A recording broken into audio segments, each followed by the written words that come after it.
In giro per la città il nuovo appuntamento di TVA, oggi è venuto qui in via Atenea a incontrare l'imprenditore Enzo Bellavia per una nuova iniziativa turistica che oggi parte, il nuovo trenino variopinto giallo. Ecco, quale sarà il percorso, una nuova offerta turistica, insomma un'iniziativa che potrebbe sicuramente incentivare i flussi turistici e la permanenza del turismo del turista qui ad Agrigento. Sì, è un'iniziativa che si va a collegare con quanto in altre città in tutta Italia abbiamo sempre visto, quindi l'abbiamo denominata Tour Train, proprio è un tour della città e collega la città con la Valle Temple e anche il lido balneare San Leone. Costa un prezzo family, così definito banalmente 3 euro per i bambini e 5 euro per gli adulti, quindi accessibile a tutti. Il tour parte anche da qui, da via Atenea, gira per via Empedocle, scende da via Crispi, arriva a Tempio di Giunone, facendo il giro da viale Giuseppe La Loggia e risale dalla passeggiata archeologica per poi raggiungere nuovamente qua Piazza Marconi, il viale della Vittoria e quindi ripartire. Ovviamente per tratte estive e balneari può anche fare l'estensione verso San Leone con tutto il lungomare e il lido balneare delle dune. Questo di qua si combina non solo per un tour turistico ma anche per tour scolastici,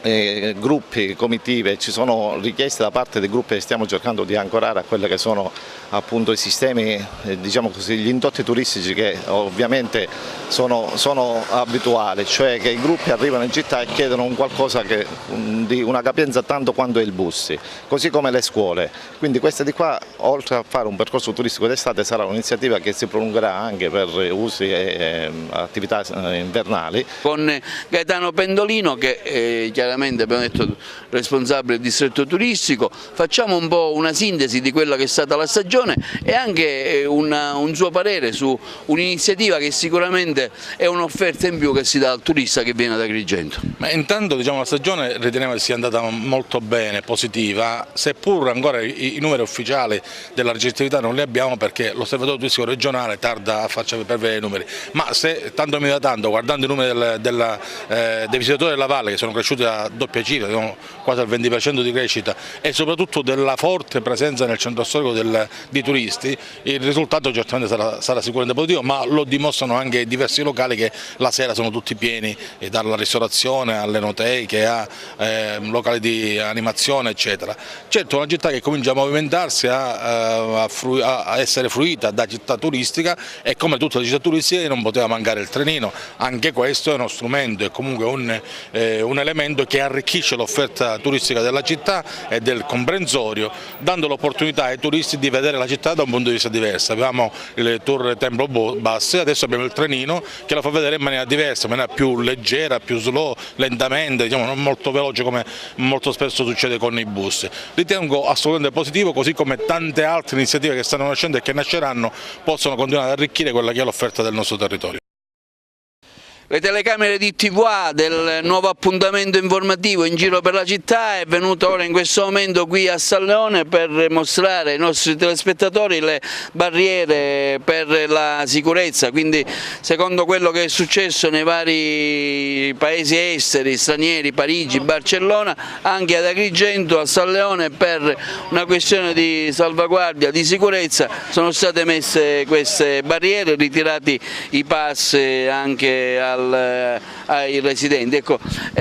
da queste parti abbiamo incontrato Maurizio Saia, sempre attivo, ricordiamo la sua battaglia per il ponte, per il viadotto Petrusa. Ecco, cosa ne pensi di questa iniziativa, Maurizio? Può essere importante per Agrigento o no? Ma esteticamente certamente è molto brutta, anche dal punto di vista dell'immagine. Se questo serve per salvaguardare la sicurezza dei noi cittadini va bene così, però non è una bella immagine che diamo ai turisti che vengono, comprendiamo il momento particolare, credo che il terrorismo si possa anche combattere in altri modi. L'altro giorno proprio facevo una battuta con degli amici e in questo momento le varie vicissitudini che abbiamo in città, dalle fogne del villaggio Mosè puzzolenti alla spazzatura per la strada, adesso ci vogliono pure questi ostacoli e sembriamo un po' in uno stato di guerra. Noi sull'iniziativa abbiamo sentito anche l'assessore Gabriella Battaglia, vediamo che cosa dice.